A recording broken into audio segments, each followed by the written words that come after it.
I know that some in our audience know the finer points of hockey. The Chris Johnston Show. We are your friends. The biggest stories, bringing you inside the game. What did you hear? The Chris Johnston Show. What is going on? Here's Chris with your host, Julian McKenzie. Part of the game. CJ, we have a lot we need to get to today. I know there's a really good women's hockey discussion that we want to get into. Some wild stuff in a Vegas Golden Knights San Jose game that also kind of overshadows, not really overshadows, but is overshadowed by some Robin Lehner news as well. And Ask CJ will come later. But I did not want to start today's episode without acknowledging the passing of an NHL icon, an NHL great in the province that I'm in, someone embedded in the fabric of culture in the province. And of course, I'm talking about Guy Lafleur, who his passing was announced last Friday. He had been battling lung cancer. There have been tributes that have been pouring in all across the NHL world. I was at the game on Sunday with the Canadiens and the Bruins, a 10-minute ovation for him. I mean, nothing short of excellence in terms of the tributes. And, you know, it's just been on my mind for the last how many days. So I want us to start there, and I want us to talk about Guy Lafleur, CJ. And I'd like to know your thoughts on everything that's kind of happened over the last few days with his announced passing and the tributes and all the well wishes that have been coming out in support of Guy Lafleur's family as well. Well, it's at a time like this, I'm reminded just how unique the Montreal Canadiens are. Obviously, as an organization, the way they do these tributes, but that's been discussed a lot. I actually mean more in terms of it really highlights the tie they have to their community, to the public that supports the team. I mean, the fact that Guy Lafleur is going to lie in state at the Bell Center on Sunday and Monday. I know they did that with Jean Beliveau in 2014 and Rocket Richard in 2000. I mean, it's not unprecedented for the organization, but how many sports stars anywhere would be lying in state at the venue where the team calls home and have the public stream through the doors for 8 or 10 hours at a time to pay respects? I mean, that it's really unique. I think it's special.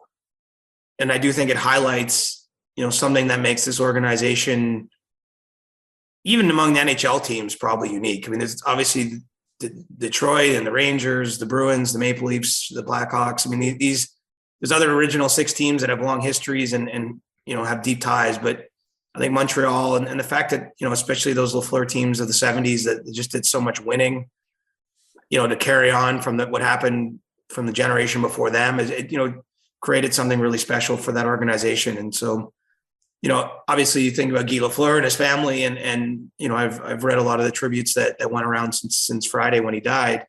But then, as I step a little further back, it's kind of more about just the unique place this organization holds in the sport and maybe even in the larger sporting world. I just don't think something like this would be common anywhere if any franchise legend were to die.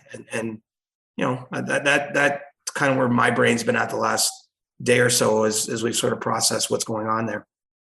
Well, this just goes to show, even though we've been doing this remotely for a couple of months now, our brains are still kind of on the same wavelength, because I too have also been thinking about if there's anyone else across the country outside of Montreal and outside of anyone who's played for the Montreal Canadiens who would deserve this type of treatment. And the fact that you mentioned Jean Beliveau and Maurice Richard, who have gone through similar methods of commemoration. Yeah, I think those three guys in the Montreal Canadiens organization are three people who are for sure worthy of a state funeral or having their bodies have just out there at the either the former the Bell Center at this case the Bell Center, in this case for those three men, for people to just kind of come around and seeing people lay flowers at the statue for Guy Lafleur, and there's like a pair of gloves and all this other paraphernalia. Like, it just made me think, like, who else across the NHL landscape, not even just for all of the other teams, but just in Canada, in a country that is supposed to be hockey crazed as it's supposed to be, how many other players outside of Wayne Gretzky, of course, can say that they can get something like this, like what Guy Lafleur got from the Bell Center faithful on Sunday, the state funeral that is to come, and all of that? There aren't too many, if any, people who could get something like this. I've been thinking about this for the last few days myself, and it's really, really interesting to see the generation that got to watch him up close, but the generation, well, my generation, who has to rely on YouTube clips to really get a sense of what Guy Lafleur was like, just appreciate him the way that he did. And it's been really a bit emotional, but a bit sobering to see so many people show the appreciation for Guy that they've done over the last few days, Siege. Well, some of it's practical. You wouldn't see this happen in many cases because there wouldn't be the sort of demand for it. I mean, Guy Lafleur's 70 years old. It's still too young to die, but, it's not, this isn't necessarily what we would call a tragedy. I mean, unfortunately, this is what happens. You get to a certain age and these things do happen. But still that there would be that pent up desire that there would be, this state funeral hasn't happened yet, but I think it's safe to say that it's going to be very well attended. It's not as though you're going to open the doors to the arena and there'll be no one there to pay the respects. I suspect if anything, there'll be overflow crowding, and, even the posted hours they have might be challenged in some ways. And so, yeah, I wish I could even explain it.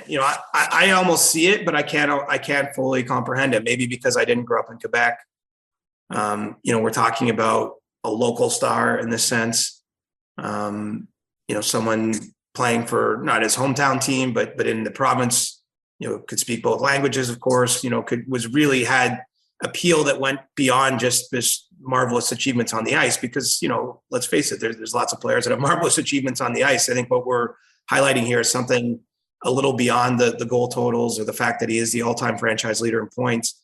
The fact he won the Stanley Cup 5 times. I mean, it's deeper than even just those kind of achievements. The kind of feelings that he evoked in people in his province and that love that team, and that's what makes this work, this tick, that this makes sense.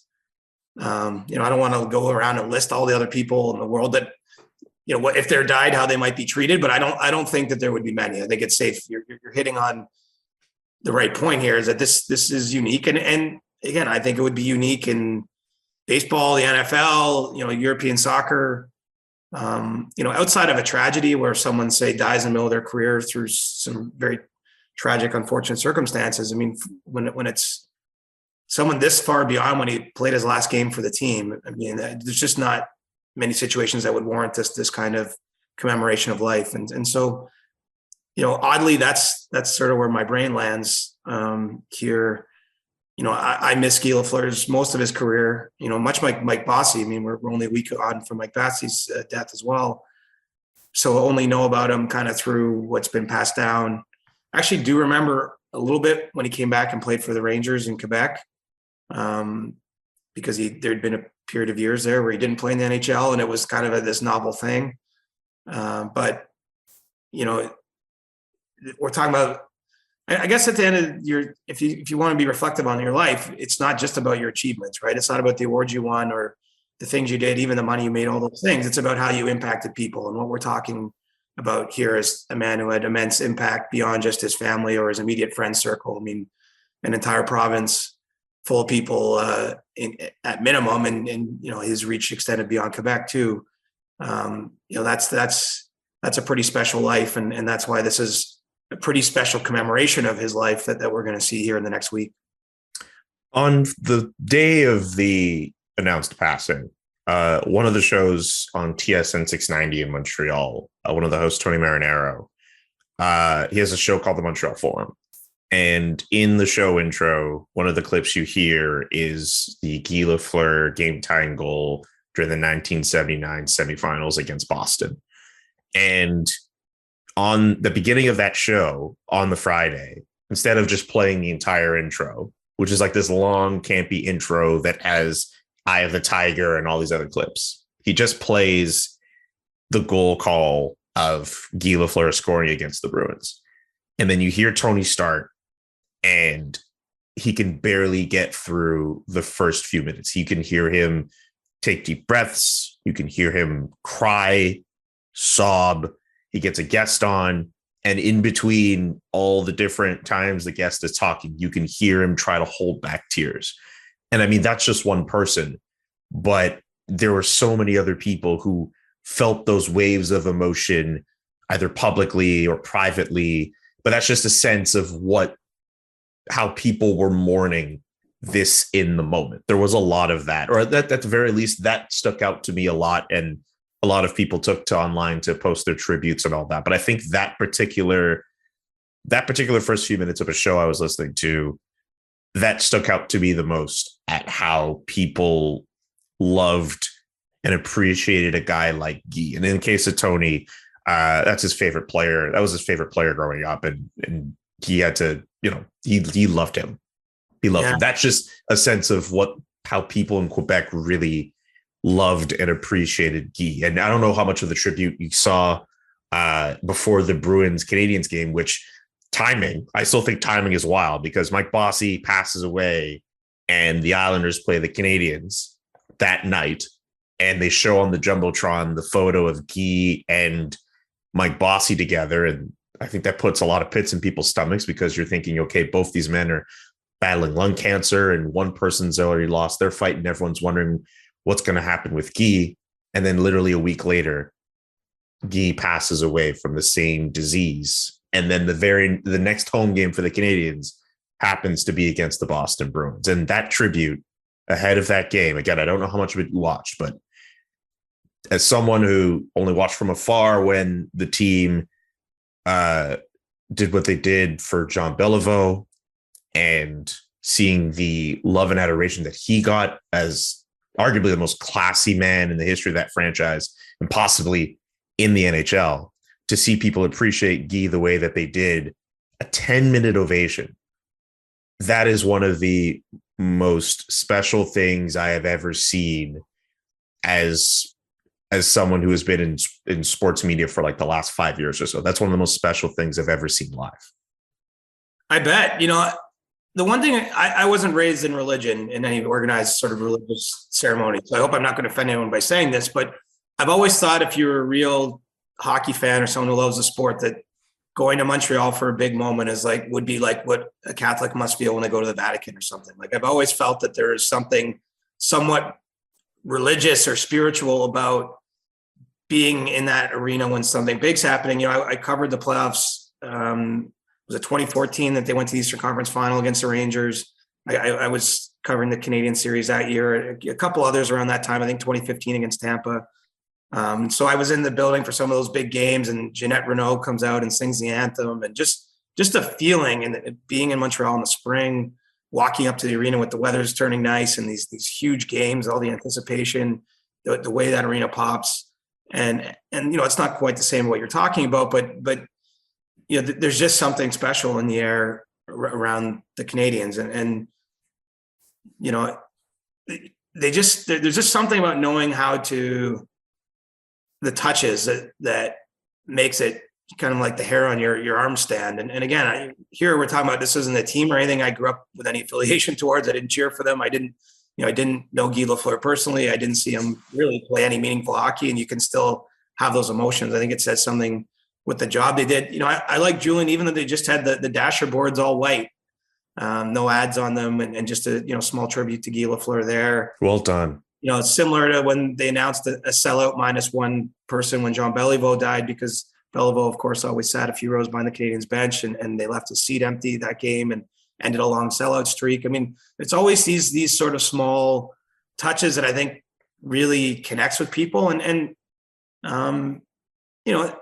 at the end of the day, sports is about people. We talk about hockey in a lot of different ways on the show, and we appreciate different things, but we're not out here breaking down a power play too often.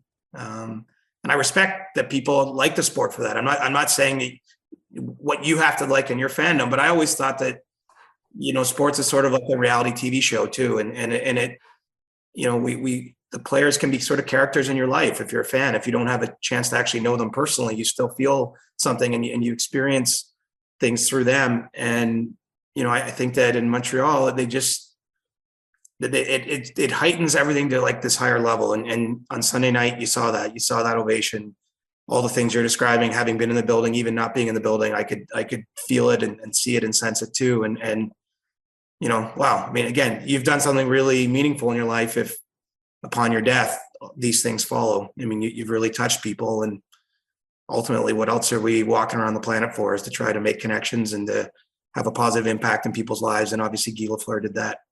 I saw journalists cry in the press box as that tribute was happening. I was looking around and I saw colleagues wiping tears and just trying to make sense of everything that was going on. And they weren't even older people. They were people my age. Like that's my biggest takeaway from these last few days. Not just that Guy Lafleur was as loved and appreciated as he was in this province. Not just that.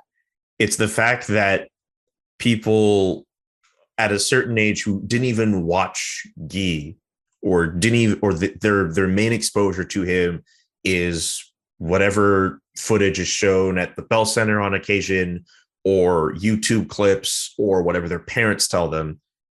There was a level of appreciation from that generation as well. And I've seen that over the last few days. And that's what I think is really special, because you'll hear people sing praises of people like Guy Lafleur and they got to see him. But it's a whole other thing when a generation after can say that they're able to keep his memory alive by celebrating him in a similar manner to what people who were alive for him were able to do. I think that's the biggest thing. That's the biggest takeaway with that. Well, thank goodness the building was full. Thank goodness we live in times again where you can have people gather and celebrate him properly. I mean, we've hit on this theme a few times over this season, but something was lost in our lives for 2 years, especially living in places where there just was no ability to connect. I think that unfortunately we connect over happy moments. We're going to connect over a lot of happy moments in the playoffs, right? I mean, one fan base is going to have a thrill ride for the next 8 weeks, starting in about a week's time. They're going to watch their team play 4 playoff rounds and lift the Stanley Cup. And, it might be a team that's never won the cup. It might be a team that hasn't won it in a long, long time. And there's long suffering fans that'll be thinking of their a loved one that might've introduced them to that team, or, so we connect around those happy moments. We connect around, moments of sadness too. And I think that's what you're probably seeing there in the press box and just even in the stands with that service. And, you want to feel something, man. And it's so exciting to me that the playoffs are upon us. Like I almost want to race ahead 5 days. I know that's not a very mindful way of living, not very stoic of me. But I'm just so excited to be in the buildings and to see that energy. And again, it comes in negative ways or in sad times, but I think it comes in happy times. And, there's not a huge gap between those two feelings at times. Like those emotions are connected. And so, yeah, people are out there feeling something together again. That's really nice.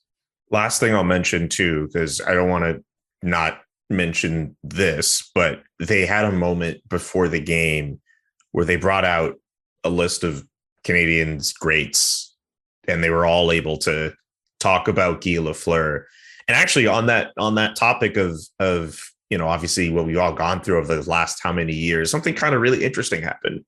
In that they had players like Bob Gainey, Chris Knuckles-Nyland, Rick Green was there, Gaston Gingras, Yvan Cournoyer, Sergio Momesso kind of made a cameo appearance, Pierre Mondoux, a couple other guys were there, and they all kind of had him in a line in the big press conference room. And then they all just kind of spread around the room or different parts of the media area. And then different journalists were kind of going up to them in scrums. Remember when people were able to do scrums? Like, I think that was like the first scrum, some of those like different media availabilities with those players I was doing. That was the first time I was in a scrum in quite some time. And to hear guys like Knuckles and Rick talk about Guy and seeing them get emotional. Bob Gainey, of course, just talking about him as well. Like that was something really special. Even as someone who didn't really get to watch any of those guys in their prime, I just pictured myself, if I was a little older and I grew up idolizing most, if not all of those guys, and I was in a room with them getting to ask questions, like that would be like a dream scenario for me, for sure. And even for me, that's something I did not take for granted. But to hear them go in on Guy Lafleur and his legacy, and ask them a lot about how it must be trying to explain how great Guy Lafleur was to a generation of people who had no idea of what his games were really like. And Yvonne Cournoyer at one point straight up was just like, you can't do it. It's really difficult to explain. Like Chris Knuckles was even saying, hey, saying that he was just an icon, it might not register with some kids because you had to be there. You had to be able to experience it. And like, there's a whole thing too with Guy where he could go out and play a game, and he can go out and celebrate downtown, and people could see him, and it was accessible. And unfortunately, we don't really have that with the players of today. And we're never really going to have that again because of social media and other factors. But it really reinforced the fact that Guy is a one of one, was a one of one, and he will always be a one of one person, not just for Canadiens fans, not just for Montrealers, not just for Quebecers, but I think the whole hockey community and the sports world over. He is someone that will never be forgotten.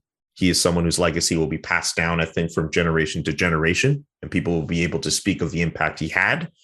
And I think that comforts a lot of people who want to feel something, but also are big fans of the Montreal Canadiens. So I will kind of wrap this part of the podcast up just by saying that it goes without saying that CJ and I obviously send condolences to the family of Guy Lafleur, and he will be missed.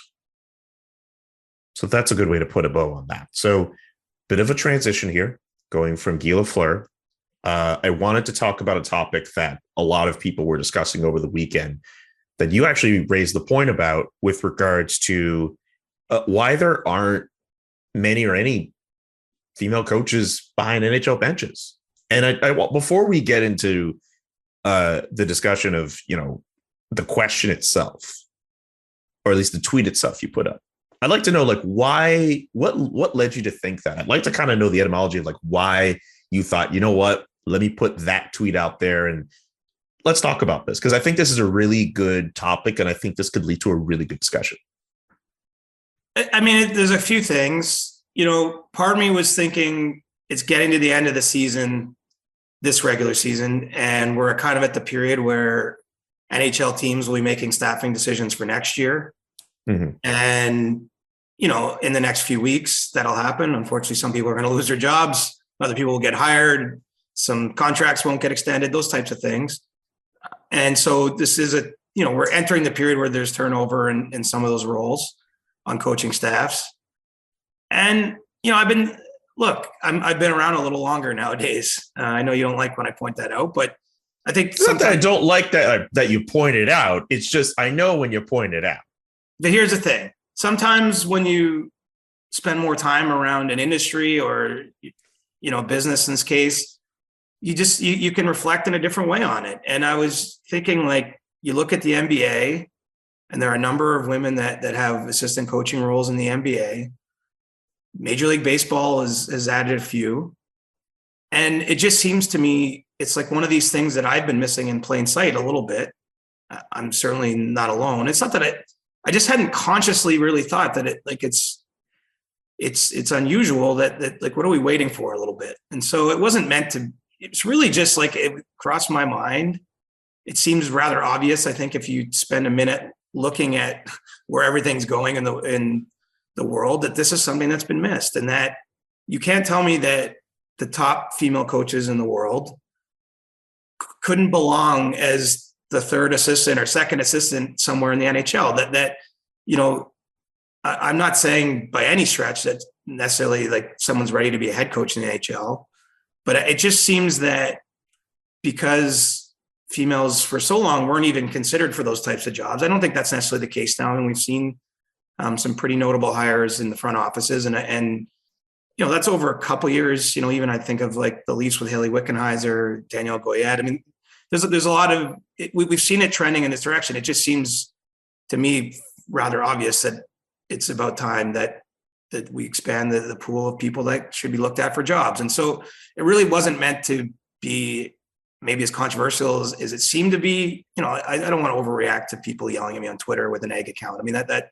everybody gets that with anything you tweet. You could tweet the most innocuous thing and people will come at you. But, the initial tweet did, come with a fair amount of backlash, not from anyone I know. I mean, again, more from anonymous people on Twitter. But, really, I just was having a thought and I shared it. And I thought, look, it's entirely possible that this will be just a thought that passes through my mind and I'll put it on my Twitter feed and it'll go nowhere.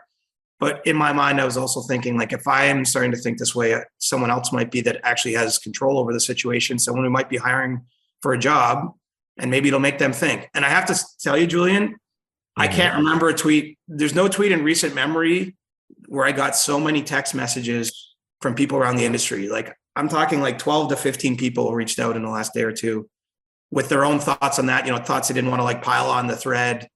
And so, I guess it at least got someone talking or what have you. But yeah, I mean, really, the etymology, as with a lot of tweets, and sometimes I wish I used more discretion with this, wasn't that deep, other than I was just thinking in that moment, like this, why is this not something that's a little bit more front and center? And that was it. It wasn't like some masterminded thing. It was a Saturday afternoon thought that, turned my mentions into a war zone.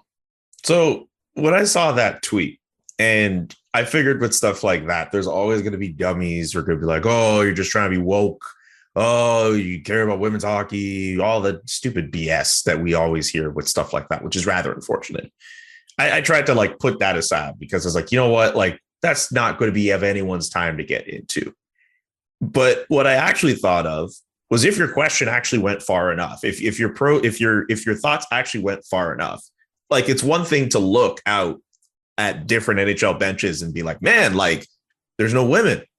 I think the question you should have asked was, what is the NHL doing, or what are pro hockey teams doing to establish a pipeline for women to actually become coaches? Because it's not as if they don't exist. Like, they exist. Funny enough, you're talking about people who reached out to you in the last few days about your tweet. I had the opportunity to meet both Cassie Campbell-Pascal and Danielle Sauvageau yesterday. And we talked about the thread, and we talked about like what could be done to ensure that women's hockey players or coaches could get those opportunities at the NHL. And they made the point that it's all about perception. Like, we have to stop seeing them as just, oh, well, it's women's hockey, and there's all these differences and nuances to the game that wouldn't let them coach at the men's level, when it's a lot more similar than we think. It's practically the same thing. They've been doing things like taking stock of players' mental health for far longer than what's been going on in the men's game. I think perception. Yeah, go ahead. Let's even move on from that. Let's just talk about X's and O's on the ice. Like, there's barely hitting in men's hockey anymore compared to when we were younger. There's far more emphasis on skill. And, obviously one aspect of women's hockey that's traditionally been different for any female that came up either playing or coaching within women's hockey is that there isn't been hitting permitted in the sport. I mean, I think that there's just natural symmetry there. Look, any business, every industry, no one would not benefit from having a range of people, different backgrounds, different experiences, different ideas to bring to the table. Like, that's just a fact. I mean, we all can miss things. You can be well-meaning, well-educated, and you can't, nobody has a 360-degree view of their own life, of their own business situation. There's always some help that can come along. And look, I think we are seeing steps here. I mean, right now, as we're recording this, Canada's men's under 18 team is playing in Germany, and Corey Chevery is on the bench, with that team as an assistant coach. And she's coached, men's team at Ryerson University in the past. She was part of the team that won gold, an assistant coach this year in Beijing at the Olympics. And so, that's clearly someone on the path, in my view, to coaching men at the highest level of the sport because of, the path she's taken. And she won't be alone. I don't think she'll even be alone in the near future here. And I actually am not coming at this in a critical manner. And I'm not saying you can't be critical, but I just think that this isn't about trying to attack the NHL or NHL teams from where I sit. It's more just about, what are we missing? Right? I think if you're running a business, if you're running a sports league, you should be asking yourself, what are we missing? Because again, I don't think that it's been this huge targeted thing. I really do think that perception has held it back. And it's just the way it's always been done isn't the way it should be done moving forward. And we can say that 20 years from now. And I don't know what the issue will be 20 years from now. But, you look at everything that changes. Like, there was a point people didn't wear seatbelts. There was a point where people weren't educated that smoking is bad for your lungs. That there's, the perceptions change constantly over a lifetime and over the course of many years with a business. And I just think that this is one that it's an idea whose time has probably long since come. And also keep in mind too, I'm not trying to put myself front and center in this. Like I could have said this 5 years ago and I didn't. I was a media member back then. I'm a male. I haven't, had a deep coverage of the women's game, in the course of my career. I'm actually not trying to make it about me. It's more just about, I had the idea and I was like, if I'm thinking this, somebody else must be thinking this. And obviously I do have a platform. And so I just use it for that reason. But, there's a lot of people in this space that have done a lot more work. It's my own failing that I probably couldn't give you 5 names of women that should be considered for jobs right now. I mentioned Corey Chevery, Laura Schuler's coached, a long time and coached the Canadian women's Olympic team in 2018. I know there are others out there, but my point is I'm no expert in this space by any stretch. I'm just merely trying to help further the conversation or give it somewhere else to go. And as I said, I didn't put a whole lot of thought into it, but I don't regret it either. Danielle Sauvageau. So we have 3. Danielle Goyette, who was literally behind an ECHL bench a couple months ago. So that's Julie 4. Julie Chu won a national championship with Concordia. It was even helping out at Lightning's prospect camp, like in 2021, like the beginning of the season. Like they exist. Vicky Sonohara is another name as well. Like they exist. And let's circle back on that point. You asked, like, what are teams doing? There are teams that are inviting women to those types of camps, and that's been happening. Like that didn't just happen last summer. It's been happening.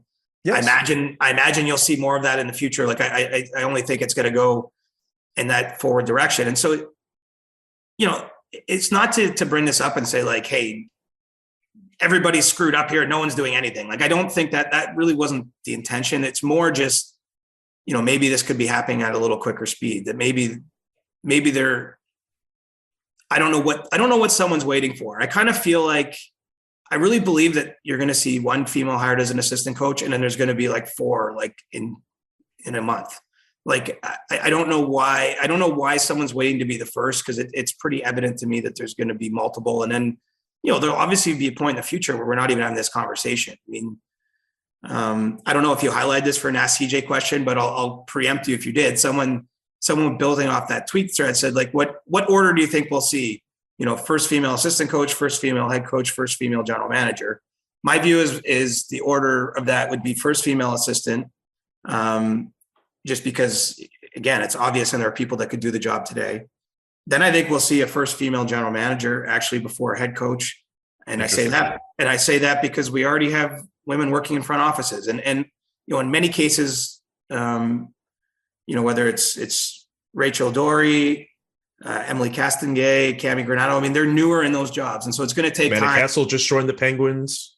Right. Exactly. And so there's going to be a period of experience that needs to be had. I don't know when we're going to see it, but to me, it's inevitable. We'll see that probably before a female head coach, because I think ultimately the first female head coach will come from someone who is an assistant and maybe becomes an associate and maybe like works their way up that way. And since we don't have an assistant at the top level of men's hockey yet, that's the order I see it going in. And there will probably be a time in our lifetime, because I don't plan on going anywhere anytime soon, my friend, where we don't have to talk about this. Like there will be a time where I think it will cross that threshold, but we're not there yet. And so, yeah, I wasn't trying to create a podcast topic. I wasn't, again, really trying to be critical of anything. I was just more sharing what was on my mind at a time when someone who has that ability to hire within NHL organizations might read that tweet and might think for themselves, or might, make some extra phone calls. Who knows? I think it's going to come soon, but is it this offseason or next is kind of the only question for me. I can't wait until we have like a segment where we talk about coaching news, and then you're just like, okay, well, it looks as if this organization is looking at this person, and we're just like, oh, okay, that's cool. We treat it as if like anything else. Yeah, then I think that day is going to come soon. We're not that far. We're not talking about diversity hiring here, actually. Like it's more about, qualified candidates. I just think that there's a pool of qualified candidates that have kind of been preempted from, left out of the process. And that's where I'm coming at it from. I'm not saying just hire a woman to hire a woman. I'm saying why aren't the top female coaches getting more consideration for these jobs? Again, I'm talking probably initially to join as the junior member of an NHL team's coaching staff. I mean, I recognize there's still a learning curve involved, but whether it's former players, male players, I mean, there's a lot of people that get hired to an NHL staff that don't have a ton of direct experience, but Martin St. Louis just got a job off that. Right. But they've shown, that they have a long history in the sport. They've shown that they have some intelligence or something else that's made them qualified to at least get that on the job type of training or allowed to grow into the role, even if they're not incredibly experienced in the moment. And I just, it just seems to me that there's a pool of candidates that need to start being part of those conversations and preferably like by next week, as soon as, some of these coaching decisions start to be made around the league. Yeah. And once those teams start doing that, I think we'll start to see more and more fans catch up to that reality that women's hockey players are hockey players and people who could work in any front office and not just in the women's game. I think a domino effect is about to happen. We're on the verge of that. I think we're both pretty hopeful that could happen. So I'm glad we were able to get to that topic. People, it's Julian here with a message from Athletic Greens. Right now, it's time to reclaim your health and arm your immune system with convenient and daily nutrition, especially heading into the flu and cold season. It's not a fun time. In just one scoop and a cup of water every day, that's it. That's literally it. That's amazing. No need for a million different other pills and supplements and all that extra stuff. Athletic Greens is it. To make it easy, Athletic Greens will give you a free 1-year supply of immune-supporting vitamin D and 5 free travel packs with your very first purchase. All you have to do, visit athleticgreens.com/Johnston. It's CJ's last name. How easy? It doesn't get any easier than that. athleticgreens.com/Johnston to take ownership over your health and pick up the ultimate daily nutritional insurance. There's one other thing I want to get to before Ask CJ, which is obviously the segment we do on every Monday where we have a whole bunch of questions come in where you can ask CJ literally anything. Have you been following this Robin Lehner back and forth season-ending surgery, not season-ending surgery, / Vegas Golden Knights trying to save their season, playoff hopes on life support story that has been a thing for the last couple of days? Absolutely. It's clear Robin Lehner has been playing with an injury. I think for some time now, a month or so ago, he missed a set of games, came home from a road trip early.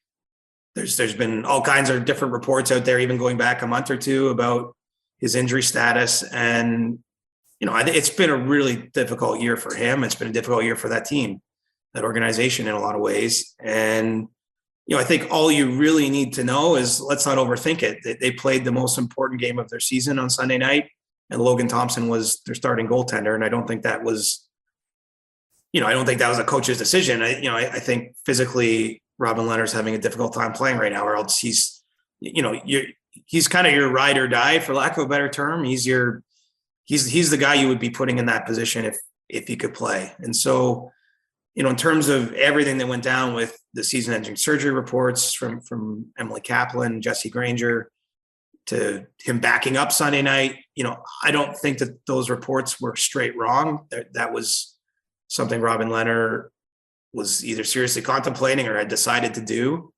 It sounds like since those reports came out, there was a little bit more meeting and introspection about this end of the season. And, even with as difficult as that loss was for the Golden Knights on Sunday night, I mean, there's still a path.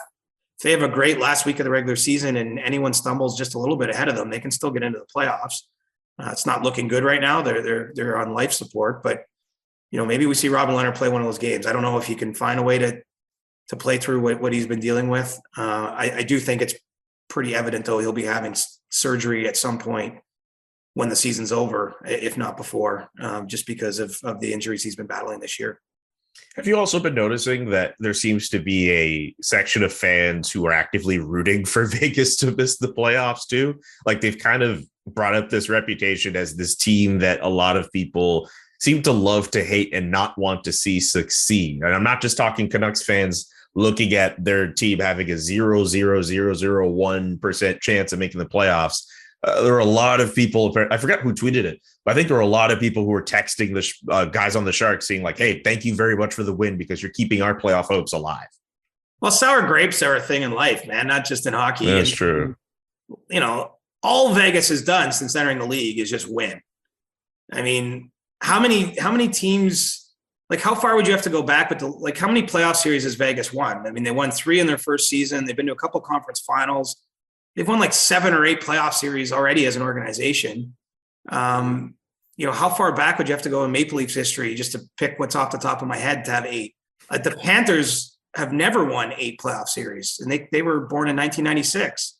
So, you know, and again, and we can go through a number of teams. I'm not picking on those 2 in particular. It's merely to say that some fans have been, you know, supporting a team for 20 or 30 years and not seeing their team win 8 playoff series over that time. And Vegas wins that in their first 4. And so, you know, I think that goes for players and everyone. I mean, there's a little jealousy there. You know, I know they haven't lifted the big shiny silver trophy, but they've done just about everything you can do without doing that. And so I guess there's some of that going around. I still love going to Vegas. I was there in that Cup final against Washington, the Golden Misfits era. You know, I think they've done everything as an organization. They've done a lot right in launching their team and you know, building up a legitimate fan base. Like it's not just the 18 or 19 or 20,000 people at each game. I mean, it's the Golden Knights have really made an impact in their community. And yeah, they've caught the attention of people around the league who wish they could have the same kind of success.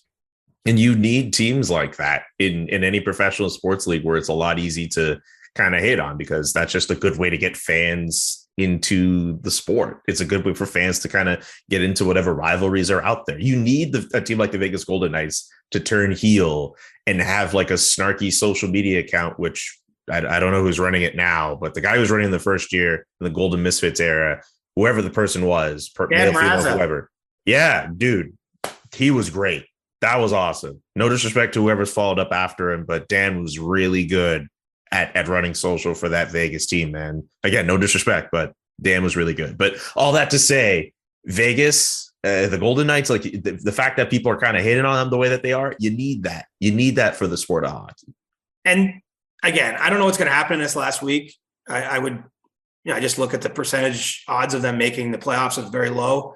So let's imagine they miss the playoffs. They're going to be good next year. Like whenever it comes time to do preseason predictions, you know, I think we'd be foolish not to be considering them to consider this more of an outlier year than a predictor of where things are headed for them. So they'll be full heel when they return next year and they just dominate the league.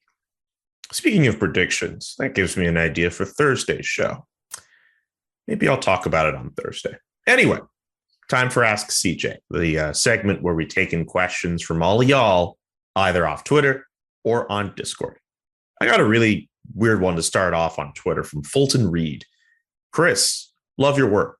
Fulton from the Globe. I'm assuming means Globe and Mail. What is your view on strawberry milk? It's been a hot topic. Personally, I think it is horrendous. Thoughts? I didn't know strawberry milk was a hot topic. I was going to say, can we take full, because I have not heard anything about strawberry milk. I've never seen anything about that. Like I haven't tried it. I mean, I guess I had a strawberry milkshake at some point in my life. Even that's been a long, long way back.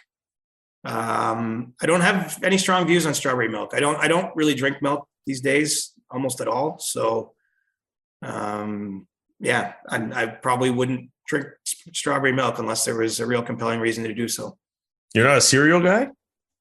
No, I actually can't remember the last time I had a glass of milk. It's probably multiple years. Wow. So you're not even like an oat milk guy. Oh, interesting. I mean, okay. I've had oat milk and like a latte now and then, but that's not even regular. I mean, as you know, I'm a black coffee guy, Julian, so I don't need milk there. Shout out Good Coffee. I'm been enjoying some of their work again this morning. And yeah, I try to avoid dairy where possible. I do eat some cheese because it's hard to resist the temptation when you don't have any kind of allergy. But in general, I try to keep the dairy intake low. Have you heard the?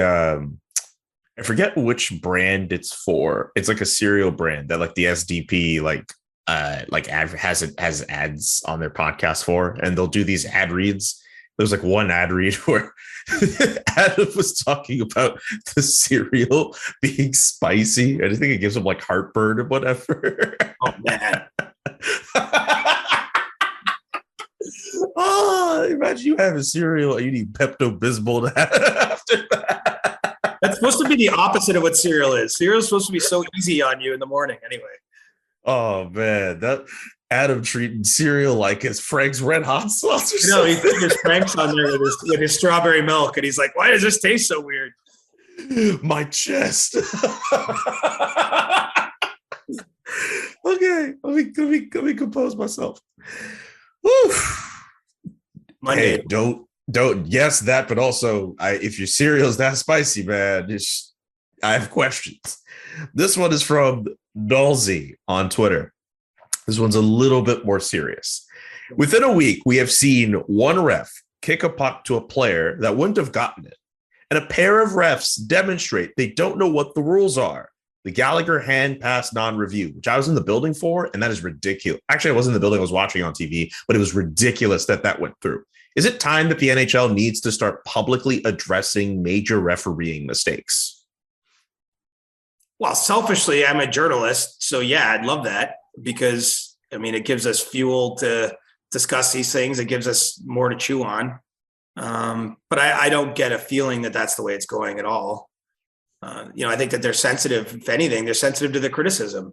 And, we talked about it at the recent GM meetings. The GMs were reminded that if they or their coaching staffs are publicly critical of refs, that they're going to face fines. And, we saw Rod Brindamore get nailed with a fine earlier this year. I think there's been a couple others for criticizing referees. So if anything, I think they're going the other way. They're trying to stifle that kind of talk or keep it to the side.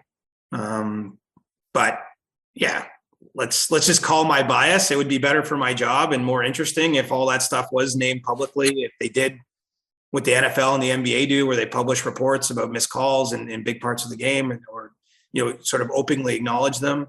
But I don't get the feeling that's at all where the league's mindset is at, and so I don't expect to see that anytime soon.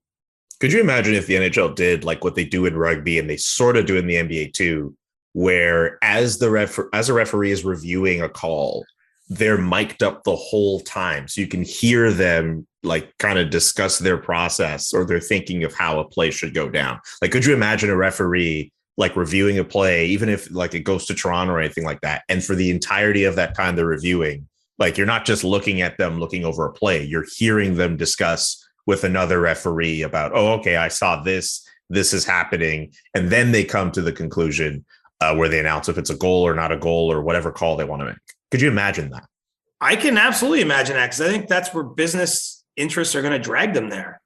I mean, why is everyone all of a sudden big F1 fans? Because all the behind the scenes stuff with the Netflix series has turned everyone into characters in that series, and it's made people more interested in the sport itself because they know who Toto Wolff is, or they get to see the drivers in a different light. And so I think that sports is going to keep going in that direction, where fans want to know the whole thing. They want to know the real thing. Most fans aren't going to mind the odd swear word if that's what comes across as part of that access. And so, yeah, I think business interests will drive every sport more in that direction. But I just can't give you a time frame on it. But it's very obvious to me. I understand why there's some pushback from those in power, because it's scary to do that a little bit. You lose control of the narrative, so to speak. But I just think that there's going to be such a huge demand for that kind of content and that kind of access to the people that impact the games. And so, yeah, I can absolutely imagine that happening. Just might take a little while. Okay. Next one from David J. Bowles. Which of the Canadian teams do you believe will make the deepest playoff run? I'm going with Calgary. I think it's the safest bet if we're doing this. Let's call the playoffs what they are. And I think we're going to get into this more on Thursday. There's so little between so many teams in the league. Like, I think we're going to, I don't even know if we're going to be able to call them upsets, but there's probably going to be some surprises. But, when you're looking at this kind of exercise, I just look at the road through the Pacific Division to be slightly easier than what the Maple Leafs will finish face trying to come through the Atlantic. I think Calgary is very playoff ready the way they play, Yes. and they control a lot of the play at 5-on-5. They don't give up a whole lot. They've got a great goaltender. I just think that they're a team that's built to grind out 2-1 and 3-2 wins at the toughest games of the year. And those factors to me suggest that they're the most likely to make that run. That being said, if it ends up being even Edmonton, Edmonton's sort of quietly come on here in this later portion of the schedule. I know they lost Sunday, but they've gotten better goaltending, much better goaltending than they were getting under Dave Tippett. I think that's been probably the biggest change in their team. Their penalty kills getting back to respectability after an early season swoon. They obviously have the impact sort of game-breaking talent, but that's sort of unchanged from other years. But I could see Edmonton going on a run, and similarly, I think the Maple Leafs are capable of it. I just think it's going to be tougher from where they are. And so I'll give Calgary the edge on the way they play, the division they play in, and I feel a little safer about Jacob Markstrom than whatever version of Mikko Koskinen, Mike Smith, Jack Campbell, Eric Shalgren, maybe Peter Mrazek, give the Oilers and Leafs. Okay. This one from Danny99 on Discord. This is also a bit of a more serious one. We all know that Gary Bettman is simply the spokesperson for the owners. So if hockey fans want to see real change, it feels like a seismic shift will have to come at the ownership level. Outside of Jeremy Jacobs, which owners are most opposed to change? Which owners are more positive towards change? The second question's easier. Tom Dundon is someone in Carolina that has actually even gone on the record and talked about wanting to have that play-in format for the playoffs, which we discussed recently. And I think because of his background isn't primarily in hockey, he comes at it with sort of an open mind. I have to be totally honest though. Like we don't have a lot of access to the owners, and so I don't have a good handle on who's opposed to change. It's a fair question. It's maybe one I have to think more deeply about before giving an answer. I think Ted Leonsis has always been a pretty, relative to his peers, pretty thoughtful guy about change. I remember back when no one was doing this, he was like publishing his emails, for fans to reach out to him. He used to, answer their questions in a public forum. Again, someone who's entered the sport, not through the sport itself. And so I think views it as a business, maybe a little bit differently than someone who's come through. But, I don't have a great answer for that. I'm just being honest. It's not that I'm scared to say, but I don't know exactly where all that opposition is coming from, other than to think, there's a fair number of owners that feel a certain way. These tend to be older, white, conservative leaning people. Just by age and demographic that own these teams. And so, I think that viewpoint ends up being reflected in the way the business is to this point. But, again, some of those things are changing. There's females that are part of ownership groups now. And when you go to a board of governors meeting, you do see women walk into the room. It isn't all white people, even though it's primarily white people. So, there's still that room for change, but I can't tell you who's dominating those conversations, because unfortunately they don't invite me into the room for those meetings.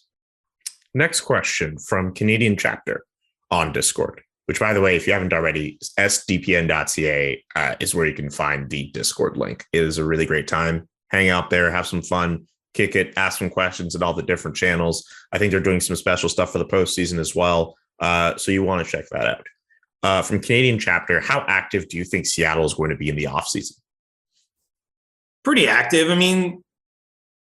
I don't necessarily see them being huge free agent players, maybe add a player or two there. But now it's going to be a slower build for them, right? They've compiled a fair number of draft picks. We see Matty Beniers start to play his first couple games here at the end of the Kraken season. He was their first ever pick last year. I think now it's doing it the old-fashioned way, which can take some time in terms of drafting and developing those players into impact players. You're going to want to insulate those people, and that's where free agency or trades come into the mix to make sure there's first of all, you're getting better, and you're not you don't want to be finishing at the bottom of the standings every year, and you're creating a safe place for the young guys to come along. But so, I think they'll be reasonably active, but I don't see this being a team that feels they have to make the playoffs next season. As nice as that would be, they wouldn't turn it down, but I think it's going to be a slower build up. Especially because this year probably went a little worse than they were hoping, I think, if we're being honest. And so you got to reevaluate things constantly. The future is going to be bright because they're in a great spot with very few or no bad contracts on the books. They have more flexibility as they transition to becoming a more competitive team, and they've got tons of draft picks that they have to make good on first and foremost. One last one for you, and this might be the strangest one of all the questions we've gotten today from Red Shark Pack. Strawberry milk? It's stranger than strawberry milk, I think. From Red Shark Pack on Discord. What is bread? What is bread? What is bread? I don't have an answer for that. I've never made bread. You never kneaded dough? I not really. No, I don't think so. Maybe when I was a kid or something, but I'm not much of a baker. It probably doesn't surprise you, but I don't have a good answer for that one. I mean, bread is what I like to put my sandwich on. Yeah, I don't know if bread. I mean, I feel like it's an open-ended enough question. I don't think they're necessarily thinking, "Hey, explain to me what bread is," but maybe bread means something to you that's different from someone else. I'm trying to avoid bread these days too, although not always successfully. Damn. What's the CJ diet like? No milk, no bread. Well, just trying to make sure I'm here for a few more years, my friend. Do you just put stacks of fish fillets on top of each other and just put vegetables in between? Is that how you go about your life? Something like that. I mean, just trying to eat more real foods. That's good. Maybe if we were all a little bit more like CJ, we'd all get to live a few more years on this planet. I'm glad we were able to do this episode today, buddy. Great show as always. Thank you all for watching Ask CJ and also the CJ Show, the grand show that we do Mondays and Thursdays. There's another show that drops on Monday too. Some Steve Dangle podcast show with him and Jesse and Adam, those people. I'm sure you've all heard so much about it. Agent Provocateur, I believe, should have an episode that should be out by now. I think they have a really big episode that's supposed to come out today with Rick Westhead. Yes, I remember that they were promoting it on the last episode of the STP. Rick Westhead is supposed to be the special guest on the latest edition of Agent Provocateur. I definitely want to pay attention to that. And, while you're here, you might as well check out all the other great shows. The Jesse Blake Sports Report, which apparently the name still survives to this day. And go back on some episodes of Noxie and Cax and check out Game Over Montreal. The season's almost over. But Andrew Berkshire is still cooking. And there will be more Game Over shows across the country that will be coming out for the playoffs. See, do you have any final words before we wrap this up? Not really. Bless Andrew Berkshire. I can't believe he did a whole season of Game Overs. That's a lot of commitment. That's a lot of late nights. So props to him. And next Monday, bud, we're going to do our show. It's going to be the first day of the Stanley Cup playoffs. Pretty crazy. Pretty wild to think that part of our scheduling next Monday is when we always get in the group chat and figure out when we're going to record this thing. It might be because one or both of us have to go to a playoff game that night. It's more likely going to be you. Yeah, well, I mean, based on geography, it's going to more likely be me. But it's just crazy to think that we're that close to, for me, the best time of the year. So be safe, everyone, and let's get her done. Oh, there's one other thing I should mention too. Thank you to everyone so far who's been contributing to the CJ Show fan poll, where we're getting people to write in their ballots for who they think should win all the different NHL awards. We've had a couple hundred people put in their ballots so far. Please keep that going. I don't know if I have the link to that in the description on the YouTube show, but please get on that because we're trying to get as many people as possible. And ahead of the playoffs, we'll go through what most people are thinking for each individual award. Couple obvious answers so far. But I think we're going to be in for some pretty interesting discussions off what people have been voting on to this point. Siege, it's really interesting. I don't know if you had a chance to. I'll actually send you the form, and when we get a chance off the show, just so you can get a sense of what's going on. But like it's been pretty nuts, and I just want to say to everyone, thank you for contributing to that so far. And the official ballots are due next Monday too, May 2nd. So we're getting to where these award conversations are real. There'll be real ballots going in here in the next few days. Oh man, so I can't wait for that conversation when it comes time for that. For CJ, I'm Julian, saying so long and peace. The Chris Johnston Show. Inside the Game, twice a week. Follow Chris on Twitter @ReporterChris. And follow Julian McKenzie @JK McKenzie.